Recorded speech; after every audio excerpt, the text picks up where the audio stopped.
Welcome back to 24/7 football, and we've only got 3 days left of the year.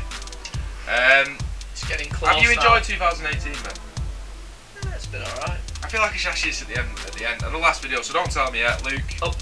I know you've had a great year. Highlight has been coming on 24/7 football, obviously. So greatest moment of my life. Again, I'm joined by Not Ben. just the year. Not the year in my life. Life, yeah, just in general.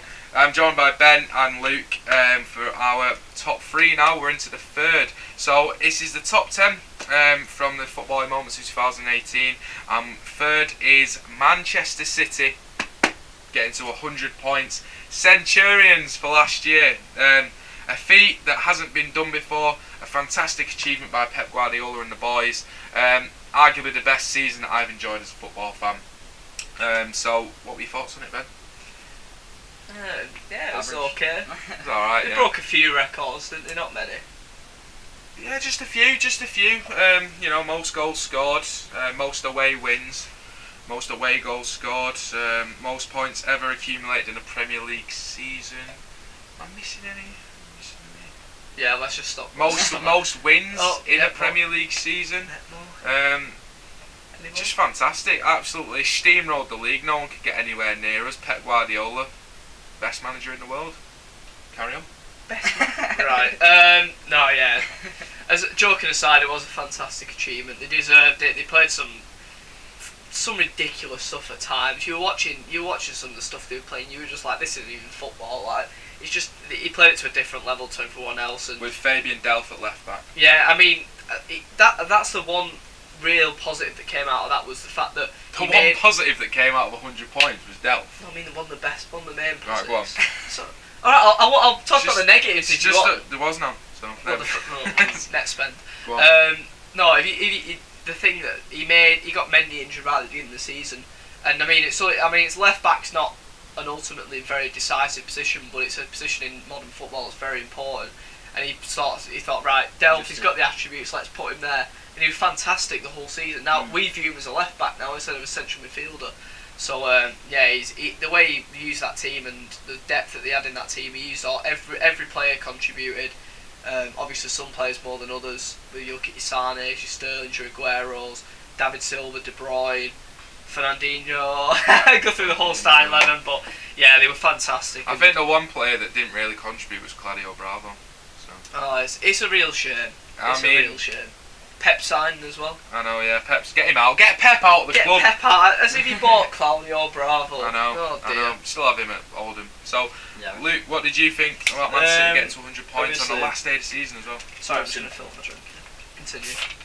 I think it's ridiculous. I think the way they played, they brought a European sort of style of play to the Premier League.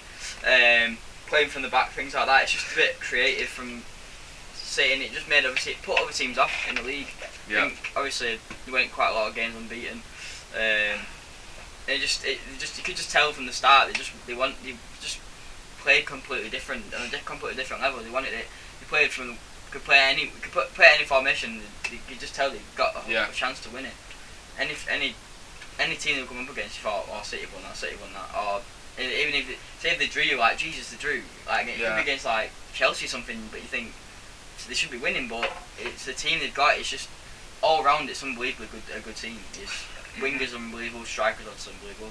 Midfield's just strong as the defense is pretty good as well. They use the footballing defenders to get goals. They start from the back and then work their way up. You know what I'm saying? So yeah, they were really good that season. I didn't put this in there because I thought it was an opportunity to have a dig at any other fans, or because I'm a massive Man City fan. I just think it deserves to be up there because. Sure. It deserves to be up there because no other team has done what they've done that season. Yeah. The standout victory for me was that 1-0 against Chelsea away. I think that was the biggest victory of that season. We also had the longest winning streak in the Premier League history as well. So just 19 games in a row. That is half a season.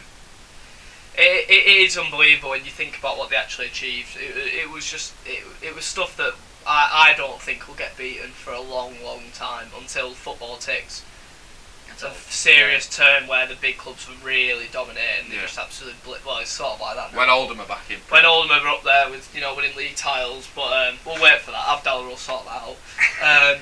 Really. But yeah, no, they were fantastic. The thing is, they were playing a brand of football that we've seen before, but they were playing it in a way that I couldn't. I've been to a few live games that season, so I think it was a cup game, and they had players playing in positions that I didn't even know were positions. Like they were like going wide and coming inside, then they were like dropping deep. Like Mendy must have played about 4 different positions in one game, and it's just Pep's brain just is on another level to any other manager in that league, in my opinion. And he caught them in a system in a 4-3-3 is what you think they're going to play. You watch them and they play about 6 different formations in a single game. So it's the adaptability in the way that the players responded to what he was saying ultimately just earned them everything they got that season. There's one player in particular that I think epitomises what Guardiola is about and his brilliance, and that's Raheem Sterling. I thought you were going to say De Bruyne, but no, I think De Bruyne would be fantastic in any team. I don't think Raheem Sterling was a world beater before Guardiola came in. How he's changed his game and how he's improved Sterling, I think that is a standout.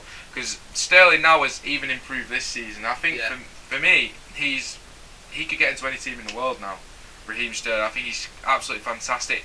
What he's done off the pitch in terms of tackling his racism and stuff like that, I think he's been so unfairly targeted by tabloid news, The Sun. I'm just going to name him. Just out him. And the Daily Mail. I think what he's done outside of football, what he's done last season, Raheem Sterling epitomises everything that Pep Guardiola's about. What do you make of the progress that every player has made really under Guardiola? Yeah, I think he's improved and I don't think he doesn't really need to improve De Bruyne and David Silva, players like that, because they're already known will beaters, aren't they? They're all unbelievably good anyway. I think the players like Sterling, obviously the full backs, they keep obviously. Otamendi last season was quality as well. Yeah, so I'm saying it's like like that personal level, isn't it? Like you can tell they're so confident on the ball, all of them.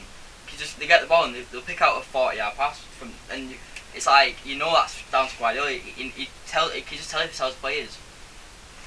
Like in he knows what he's doing in every situation, and even when they're like 2-0 down, they'll still be playing it from the back instead of They'll never change the style of play, will that's they? what I'm saying. They're so confident and they're trusting Guardiola. Yeah, you're right.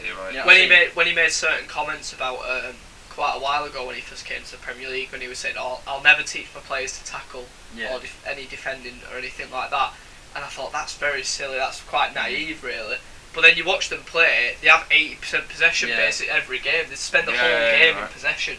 So that instead of concentrating on how we're keeping them out, how we're defending against the other team, how are we going to dominate the ball, how are we going to make sure they don't even have a chance to come in and tackle, which is even against the top teams they did still manage to do. They managed to dominate the ball. Yeah. And the possession stats from that season, it's a bit sad, but they were way further than any possession stats at any other team. Yeah, it was fantastic. I just want to say lastly, do you think the introduction or the impact of Edison was another key factor? There's a lot of talk about Edison when he first came, as being this ball player, and I thought, but they signed Bravo for that. Do you know what I mean? I thought it was going to be another Claudio Bravo, but a younger version that maybe could develop a little bit better. But he came in straight away, and the balls of steel. The technique that he strikes that ball with is absolutely phenomenal. Like, he can strike a ball and it'll land straight on David Silva's toes in the middle of midfield, and then he can go from there. And I feel like he was a massive part of that success, and he'll be there for 10, 15 years. Well, he signed an 8-year contract. That'll even get more extended even further in my opinion, because I just don't see him getting any worse. No, he's only going to get better, and the fact he's got a Guinness World Record for the furthest kick of the ball, is it? He assisted that Aguero goal against Huddersfield. Exactly. I mean, you don't see that very often, but the way that he started the season, the way that he developed, you weren't even surprised when it happened. You were just like, he's capable. He's got the capability of it.